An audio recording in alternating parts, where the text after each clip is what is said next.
Welcome to another episode of Amplifying Your Business. I'm your host, Stephanie, and I am excited to bring another woman powerhouse into the space with us on the podcast. Kathleen, I'm excited to have you here. We were talking offline, and it's just two peas in a pot. I mean, we could probably sit and talk for hours. It's been amazing to be able to get to know you and talk with you. But I want to share you with the audience here. So tell them a little bit about yourself and what you do. And thank you. It was a pleasure getting to know you and everything. It's fun meeting people that with like-minded and some of our goals and values. So thank you for that.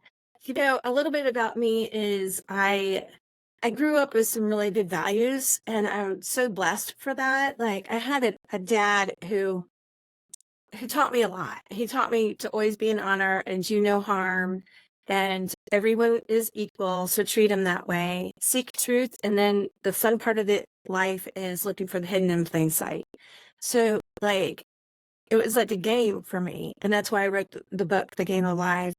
So I had a really good childhood, but then, life likes to, the only way really to help us evolve and transform our lives is to have challenges. I like to call them challenges. So, and curveballs. And so I found myself getting married, was to a doctor, and the world was great, and life was going to be spectacular.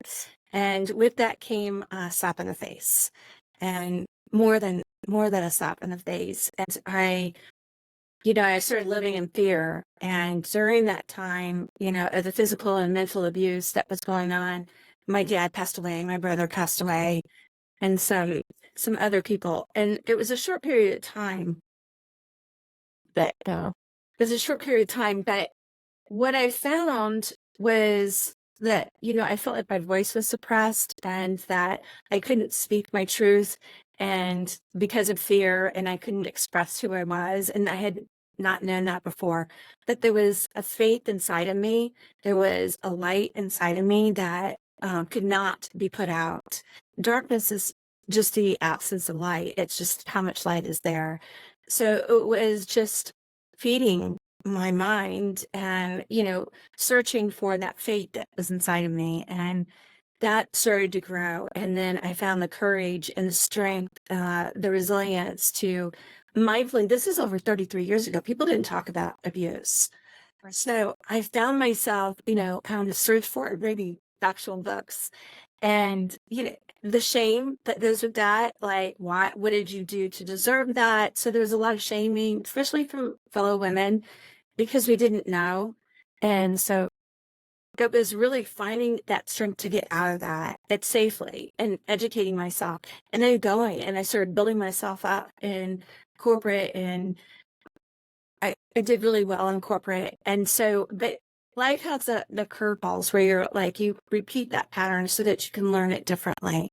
And I have found my voice time and time again, and faced fear, and always realized that once you face fear, as scary as it can be, the other side of fear is always good, you know? And society kind of has this, I call it society in my book. Society has this kind of thinking, like, all the worst things. When you're facing fear, you're thinking everything that can go wrong. But why don't I think about everything that can go right? And so when you start thinking about that, you're like, well, heck, I want that rainbow. I want that pot of gold. And that's the rainbow. That pot of gold is facing the fear.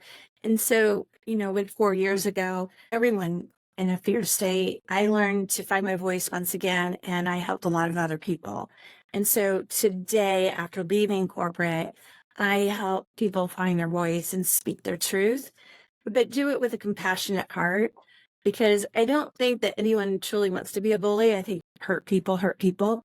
So showing them in a graceful, compassionate way, but also knowing that it's okay to say no, adult consent, and really speaking up. It shows our kids that we're going to protect them. It shows ourselves that we're going to protect ourselves. Oh, That's what they do. I so many things, like so many things in there were powerful. so many times we will feel oppressed. We will feel like I don't have a voice. I can't speak my voice, whether that's put on us by others or that's put on by ourselves. We don't have the courage to find it, or to use it. Maybe it's that. Maybe we don't use it as well as we could or should, or have all that courage. What was it that truly made you go, okay, I need to speak up. I need to use my voice, whether that be at the beginning or writing your book or helping others? Like, what were the catalysts that you were like, okay, enough is enough. I need to speak up because I'm not speaking loud enough for you. Yeah, thank you for asking that. So there's that decision moment where like you just can't stand that fear anymore or the pain that you're feeling anymore, and you make that deciding moment. And for me, it was going back to the basics that my dad taught me to always be an honor. And it's not just an honor of ourselves, but creator or whatever anybody wants to call it. I mean, to me, it's just that's a title, but to me, it's creator or God, Buddha or Prana, whatever. And so it was being an honor with myself and with my creator, but also when someone's bullying you or suppressing you, when you can stand in your truth, you're helping them you're teaching them how to treat you. And so it's that defining moment of like, I choose honor and I'm not harming someone. So when you allow yourself to be harmed, you're not in honor. And so that's been like, it's just this like foundation, my baseline. And so I want to help other people have that baseline and know that baseline for themselves. You're muted. Let's try that again. When you mentioned before that, people would judge, right? Well, like what did you do to deserve this, right? And yet you still found the courage and you still spoke up. And I know that there's probably times now where whether it's you or someone or someone you're working with that turns around and goes, I'm getting that same negative backlash, right?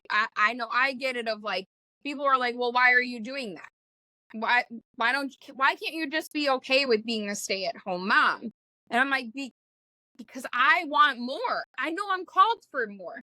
So how do you find the courage to go against the grain a little and say, you know what? No, it's not necessarily something that I did, or no, it's not just, I'm not going to just suppress and be okay with, or settle. I want more. How do you go and against the grain? Yeah, I do go against the grain often. And, when you go against the grain, you might lose some friends. And, and that's okay because we always want to fit in, right? And it's like, then we're not fitting into ourselves. So we're not in honor of ourselves. We're not in honor of our truth, and we're harming ourselves when we're not like that. So it's just this fire inside and finding your purpose and your mission. Like you have a mission and you're like, I want to be with my kids and I want to have a career. I want to do something to make a difference in this world. And that's so honorable, but it's non-negotiable. It's like, this isn't non-negotiable, and it's knowing and it's finding that in you, because a lot of us don't know that. So it's helping other women and men too, but mostly women is who I help. And finding that inside of them and knowing it's like a permission slip, right? Like sometimes society just goes down so much that we need that permission to be ourselves, and finding that and giving them that permission, and then healing that past trauma, right? And healing that, but it's not a one and done. Whereas like, yeah, I've done that. And it's like, welcome to the roller coaster. The roller coaster, you're not off of it. And it's going to have its ups and downs, but every time you have it up and down, you can rebound quicker and keep it more balanced. But it is finding that strength inside of yourself, that tenacity to rise above what others put on you. And when others are doing that, it's just because they fear it, right? And so we teach them. It's teaching our kids are watching us. And when we can stand up and teach them to have a voice and to live their truth, the job in having sons and daughters is really the balance and the beauty of finding that. And that's going within and finding that time within. That's in the silence you get your answers. And I pray and I get answers because I like demand, like, okay, like this is what I'm looking for today. And I trust that it's going to come to me. So good. So good. Like I don't know if you can see, I'm literally sitting here like scribbling notes as I was like, as you're talking, because I'm like, there's so many amazing things that you just said. From, I know here on this podcast, I've actually done an episode on the fact of feeling like we need permission, and how I called it, here's your permission slip, I think, or something like that, along the lines of like, stop worrying about needing permission to be you, to go for what you want. That we always feel like we need the permission slip and somebody to tell us like, it's okay, go for it. When we really need to be able to tell ourselves that. We need to be able to look in the mirror and go, you have permission to say, no, that doesn't serve me. No, I don't like that. Or, yes, that's what I do like. And own it, and not have it, because, like I've said before, is that we allow things to be used against us instead of owning them. Like, you know how you see the Girl Scouts with all the little sashes and the little different things that they've done. Oh, yeah. We don't take the things we've done in our life and use them as on our sash as badges of honor. We allow others to use them as weapons against us. And that's when we start to feel the need for permission, and we feel like, well, I can't do this because, right? I can't have a business because I'm a mom. I can't write a book because I'm a mom. I can't because of this. And I know I've caught myself do it. I've heard many others say the same thing, and it's like, but they're watching. That was the kicker that somebody told me, is like, but your kids are watching you. So what example are you setting? And what do you want them to see as the example, right? And it's so powerful when we think about it that way. Is like, so many people search right now for generational wealth, but you're searching for it in a dollar in a bank account, not in what are we instilling and putting in our children. What example are we setting for our children? Because that's where the generational wealth comes from, is them, and allowing them to see that, you know what, just because I got married and had kids doesn't mean that my dreams have to come to a complete halt. That I still have a voice, that it's okay to speak up. It's okay to do things, right? And I think it's so powerful that you brought that up, you even speak of that, because we forget so many times when we add the title of mom or wife or daughter or whatever, we add those titles, we forget that we were given permission the day we were born. Like, we were given that permission, and we were told to be on a mission ourselves. And so we need to remember what that is. It is remembering who we are. And I love the badges idea, because I was a Girl Scout, like I'm like very focused. I was very good at corporate stuff, like, okay, what do I need to do to get like, like little rewards or whatever. But we do need, it is funny because it's coming back to who we are. And I love that you said titles, because I do teach, I spent a long time in legal. So I know legal in a completely different way than most people do. I specialize in contracts, and everything can be a contract, but also there's a different part of legal that a lot of people don't know, and that's the private side. That's the law, and that's the laws of nature, and nature's God, as stated in the Declaration of Independence. And it's really coming back. Forget all the titles, because the title's fictitious. You are not that title. That's like playing an acting role, right? Like when you put on a coaching hat or, a corporate hat or whatever. That's just, that's not who you are. At all times, you are that I am. I am, who am I? And knowing who we are. Society's done a great job of masking, of hiding who we are and finding who we are and stepping into that truth. And that's where honor and doing no harm really come down to the basis, because then you when you can look at yourself and you can have that silent time in your prayers and say, who am I? And who do I see myself as? And but seeing into that, that's a lot. And then the regrets. I mean, because I did do the corporate thing, so I wasn't home as much with my kids. But I will tell for your listeners, I was working full time. And because I didn't have the drive anymore, I had always wanted to write a book. And I thought, oh, I'm saving 2 hours in driving time, not to mention I got to put a suit on and all that. So that's like 3 hours solid, right? So I can write a book. 3 hours solid a day. So that's how I did it. It was just finding time. You find that time. I didn't do it every day, but I also was able to finally have that relationship with my sons and heal it because they saw it as I had put my job as a priority over them. And that broke me. It was hard to admit that or see that, but I related that because I was like, I can't fix the past, but I can fix right now. And so 20-second hugs are like there's a study that was done and I can't remember it, but 20-second hugs release things inside of you. So when you just hug somebody, not patting and not talking, but just hug them for 20 seconds, it helps them feel safe and secure and loved. So 20-second hugs is one of my tips.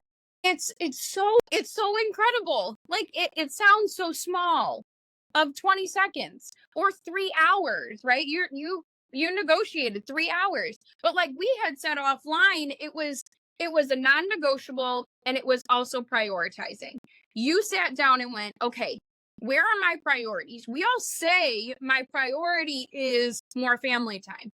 But are you willing to carve out that time and actually go, non-negotiable, here it is, right? This is this, and actually go, if that is going to encroach on that ability of family time, or it's going to encroach on making it to a sporting event for my kid or supporting them in any way, then nope, it's not going to serve me. I can't say yes to that. But that's hard for a lot of us to do, not just talk the talk, but walk the walk and make it happen. And the fact that you made these things non-negotiable of, I need to mend my relationship with my children. I can spend 3 hours. Maybe it's not every day, but 3 hours is 3 hours. Look what I can do. And taking that space, taking that time and going, nope, this is what I'm doing, and not swaying from it is so, so powerful. It's such an amazing example. And like you said, 20 seconds, I can hug my kid for 20 seconds, whether they like it or not. I'm going to do it. That's my new thing. I'll be honest with you, for any moms out there that were in the corporate world, and kids are boys too, right? But we used to always have a settled time and everything. And then as I worked my way up in the corporate ladder and started working more hours, and I had a demanding boss, and I felt like I couldn't speak up, and I was suppressing, it wasn't an honor. It wasn't.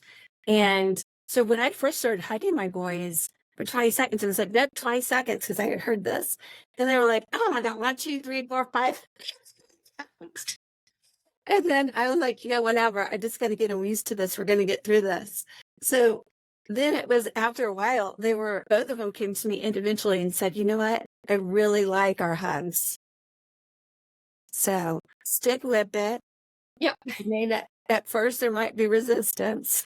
There's going to be. I mean, I've got a 14-year-old daughter who, like, she just likes knowing that you're in the same space as her. She doesn't necessarily like need you to be super close, but every once in a while I'll just come over and I'll lay in her bed with her. And she's like, thanks, Mom. And you're like, cool.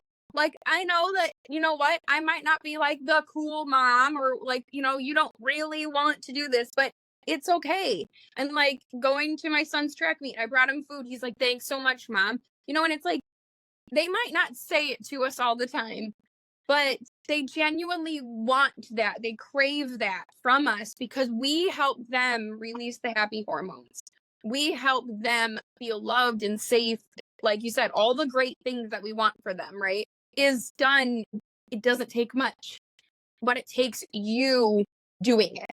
So now you doing things. Tell us about your book because I want to know more about that and I want our listeners to know more. Yeah, so my book, I've been automatic writing since I was a little girl. So it's just I wake up like 3 to 4 in the morning and I just start writing. And sometimes I'm like, all right, hurry up and write so I can go back to bed.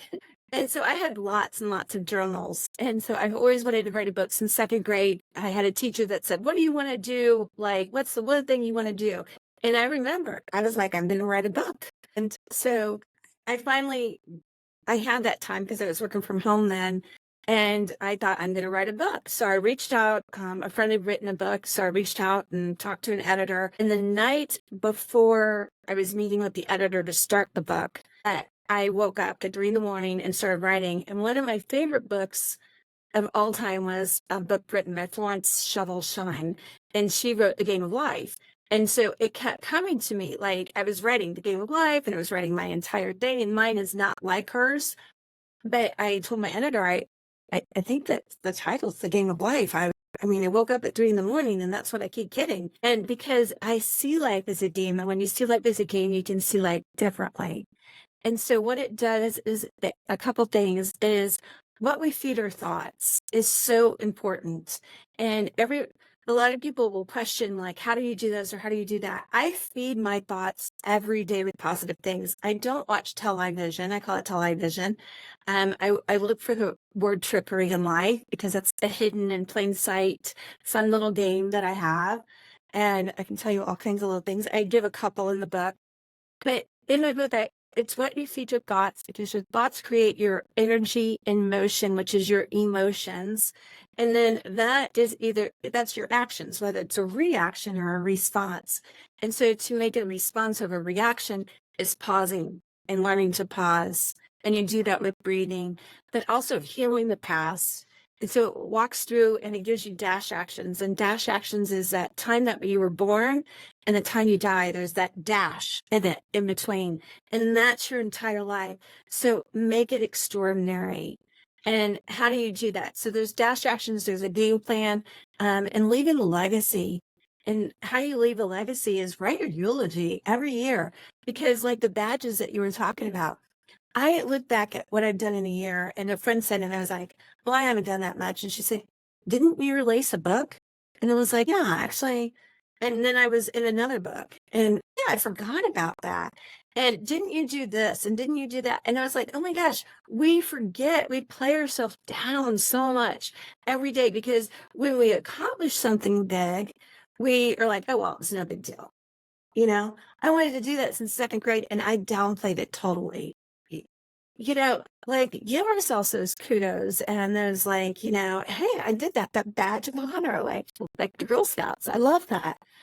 So the book walks you through that. And then I have stories, personal stories, in there. I love it.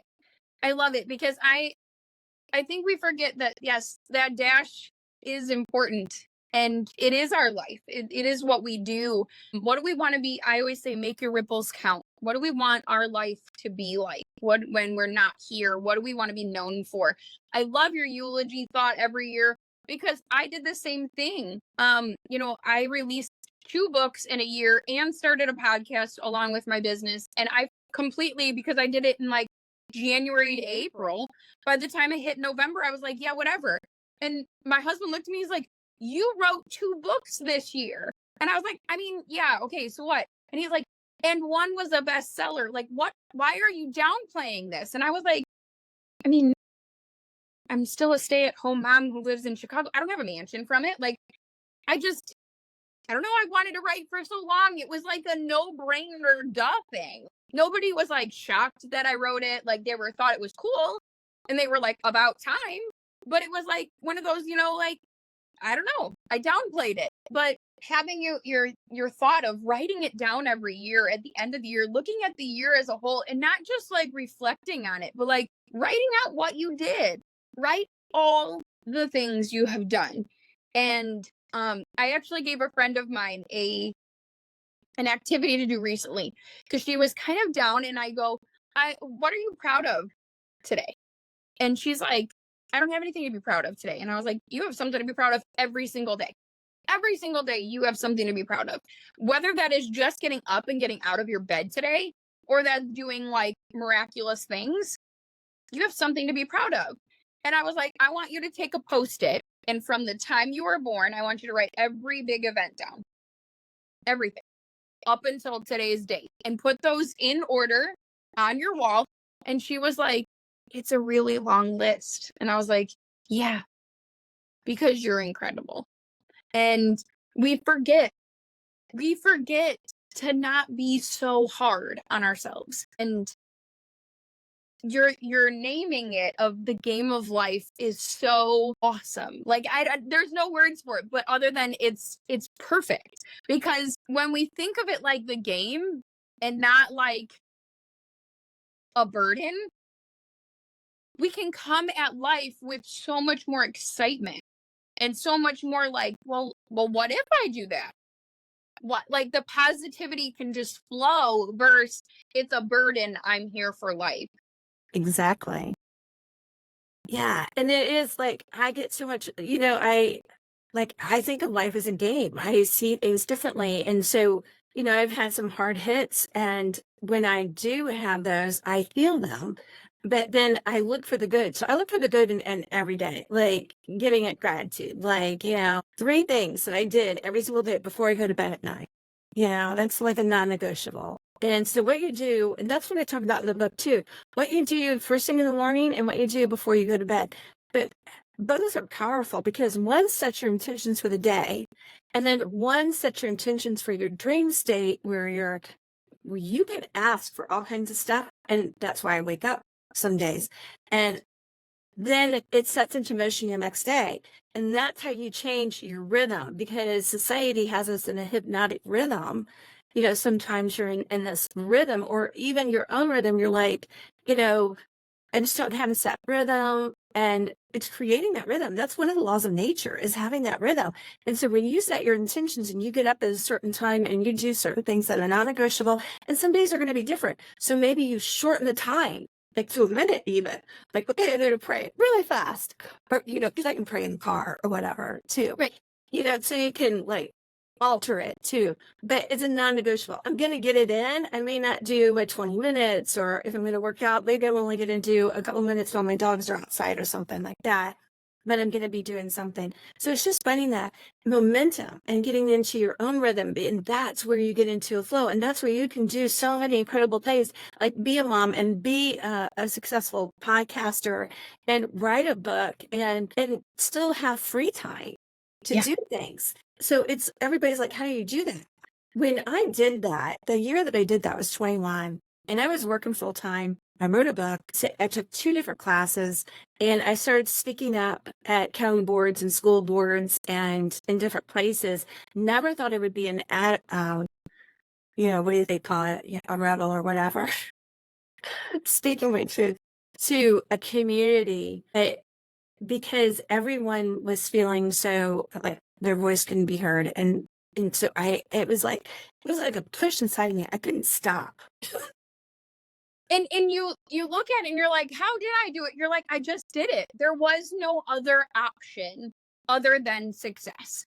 And I mean, I've seen it in my own professional career, but I've also seen it in my personal life. My husband was deployed and I was living in a foreign country. I lived in Germany. I had a toddler and I was pregnant without family near me. Everybody looks at me and they're like, how did you do it? I was like, I had no other option. Like, I gave myself no other option other than success, and I had to get through it. So every day I got up and I did it. Like it wasn't, and I don't want to. Yeah, there's days I don't want to, but you do it because there is no other option. And if you want it, anything is obtainable. If you want that book, then write it. If you want to see change, then do that change. Be that change. But don't sway from it. Like, don't, I see so many times business people or just anyone in general, they're like, oh, I want to do this. And then the minute they get backlash, or the minute that it's not like smooth sailing, they become a puddle on the floor, and we give up on it. And it's like, no, I want you to go forward. If it is speaking your mind at a school board meeting, speak your mind. Say it. because $10 says there's 20 other people behind you cheering you on because they don't have the courage to stand up. But you are called to stand up and have that courage. And maybe it is writing a book. Then do that. And don't worry about the what if. Worry about just doing. Don't worry about the what ifs. Yeah, and the what if, like just change it from a what if negative to a what if positive. And that's where the game is, you know? It's just choosing to see the situation differently. You know, I did think that the abuse that I had was, you know, horrific, you know, if I want to dwell in that. But I was able to help other women. I was a volunteer for Alive, Alternatives Living in Violent Environment. I lost my brother. He went through hospice. I was a volunteer for a hospice. You know, he passed away, but hospice had come in. And so I was like, you know what? I want to know that because they were, and really appreciated them. So it's like we heal by going back and being of service for that thing. That's the quickest way. If people are like, I don't know how to heal, dive into what you know. And so I dove into abuse and helped other women. And so that it's not like it's a one and done. There's still like always layers of that onion, but it's speaking that. And so I see it differently. That was such a blessing, you know, for me to have that experience so that I can help others. And so if you're playing Monopoly and you like have to go to jail, like where, you know, you're stuck here and you have to miss a turn, you still get to get back into the game. So when we have those bad times in our life, when we have those, you know, defeating times in our life, it's just like you just miss a turn on the game, but you're coming back around to start building your momentum. So when it comes back around, you can get going quick. Yes. My goodness. Like that is such a great analogy, first off, and so awesome because I mean, my husband is, I call him Mr. Sunshine. And because ever since I've met him, he's always been the one to find the bright side. And there were many times where I've looked at him and I've gone, I don't want to hear that there is a bright side right now. I don't want to look at it. Leave me alone. And 5 minutes later, I'm like, okay, there's a bright side to this. And he's like, see, I told you. And I was like, I don't, fine. Yes, there is a bright side. And we can look at what if negative, right? And we can sit there. And I don't want to say don't acknowledge it. Like, yes, you went through X, Y, and Z. Got it. But now what do we do with that? Where is the lesson? What do we do with it? Because we went through it, we got through it. Now what? It's not for nothing. Like it is for a reason that we went through it. There's a reason we got to the end point of it and we're able to overcome it. So now what do we do with that lesson? What do we do with what we came through instead of just letting it hit us and letting it drag us down? Let's use it for something. Let's serve others. Like you said, I know that's something that serving others is a huge thing that one massively uplifts my mood, totally change how I feel. Like there might be a day where I'm just kind of down. I go and serve for somebody else or give to somebody else and I'm like, look what I did. Like, yay, I feel better now. Like, and it's small things. It doesn't have to be big things. But what kind of advice do you have for anybody going through who might feel like, I want to speak up? I want to change my perspective on the way that my life is right now. Something isn't okay, but I need to change. What kind of advice do you have for them? Yeah, so it's taking that moment being a victim state of mind kind of, and I maybe we don't want to identify with that, but it's taking that time where you're like at a low, whether it's you're not feeling your best, you're sad, whatever, a lower vibration, and turning it into victory. So from victim to victory, really. And you do that by embracing it. So in those hard times, if someone's there right now, then honor that. But my dad used to say, honor it for 24 hours. And I had some rough spells. I can say that I can sympathize, but you feel it, like feel it, be on the couch or whatever. But then when you know you only have 24 hours, there's something that happens, you know, because you're going to sleep some and everything. You're going to cry. You're going to feel it. You're going to, you know, feel defeated. And before the 24 hours is up, you're like, I'm nearing that 24 hours. Now I got like, what am I going to do? Like, I know that it's coming. So then you shift your mindset because you start thinking, well, what can I see good? But also start breathing. And a lot of times when you're in a low state of mind, you're holding your breath and you don't know it. And when you can start breathing, consciously breathing. So I do heart focused breathing. It's scientifically proven to help align, you know, different parts of your system. And I could go into that. But just breathe, whatever breathing method. It's not voodoo or anything. It's literally mindful breathing, and then dance or move, whatever you can. So like moving your body, because our body gets in that state where it's just like, you got to start releasing those chemicals in your body because your cells hold memory.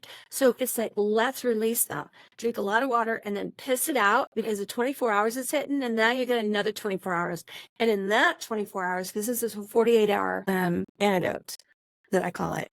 And so that next 24 hours is like all the good things that can come from this and how you can see it differently and how you can pick yourself up and what are your values and looking at and getting back on track to where you are. And so when you know that any fear has a pot of gold on the other side, how bad do you want that pot of gold? Sometimes I get a shovel out. Sometimes I'll put a shovel out and I'm like, okay, it's a pile of shit. It feels like a pile of shit over here. But as you shovel it over, it becomes into gold because it's your life force energy, right? Your life force energy is your currency. And so we're not valuing our life force energy. So stay in honor, value your life force energy, and turn yourself into gold. So that helps. So good. My goodness. So much wealth in that information. It's a great thought process. 'Cause I mean, I've done it. I've done this same thought process, but not thinking about it. Like you just naturally kind of, I've given myself the time, and then even like you said, by the 24 hours is coming up, so you're already starting to go and start thinking positive. The gears are starting to move, and you're wanting change, and you're going towards it because you allowed yourself to feel. But now you're like, all right, enough is enough. Let's go. And you start moving towards that positive when you can. Maybe it is setting a time thought process like that, or you, like you said, I mean, I've done a lot of the breathing things. I've learned that it's super helpful, but I love the concept of dance.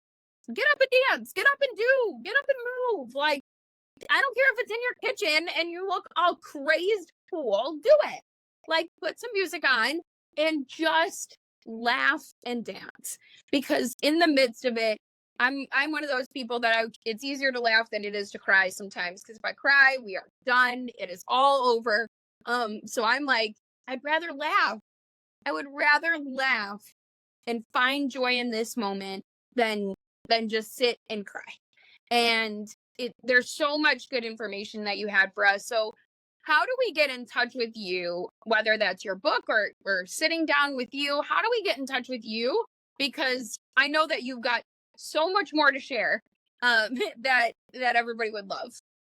Yes, and thanks for all of that. I appreciate it. So my website is the best way because it has all my social media. So you can get my Facebook, my whatever, Telegram if you're on there.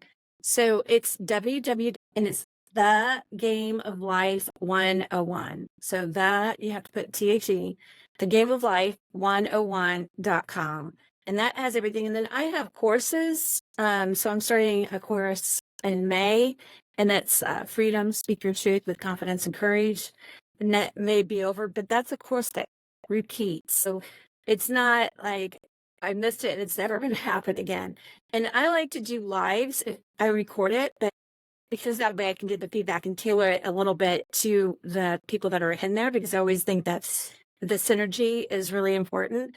And then I do one-on-one coaching, and I really help people like this next level transformation. And I do that in an 8-week setting. Then there's other ways to work with me as well. So reaching out, and you can book a clarity call. It's free. We see, like, are we a good fit for each other? And what's the next step? And what's the next best step for you? Because I love helping people and grow, whether it's growing their business. And I have a lot of people that I've helped in so many ways and transform their lives. Some of them have left corporate, some of them have moved up in corporate, depending on what it is that they're wanting, but they found that balance that they needed. And and become a voice. Amazing. So, listeners, make sure that you go and check out the website. Maybe it's a clarity call that you would like. Maybe it's the book that you need in your life. This is the book you've been looking for. Maybe it's just having Kathleen around. I don't know. Maybe it's both. All the things. But make sure go and follow her, get on the website, get some information, and keep in touch. And make sure you're following along here because we don't want to miss out on other people or other opportunities. And make sure that you keep in touch. Kathleen will be around, and I know that there will be others that are within the podcast here. So make sure you're keeping in touch with me. And if there is anything you guys need, make sure you're reaching out, finding that support, and finding the help that you need because your voice matters. It is important. So share it. Share your voice and don't think that you have to need permission. You have been granted it already. So go speak up and use that incredible voice of yours. Thank you, Kathleen, for being on, for being an amazing, informative guest and helpful person for us. So thank you for being here. Well, thank you so much. I appreciate the opportunity, and it's been an absolute pleasure talking to you and getting to know you. It really has. Well, the same for you. Guests and listeners, please make sure you're following along, but we'll talk to you next time.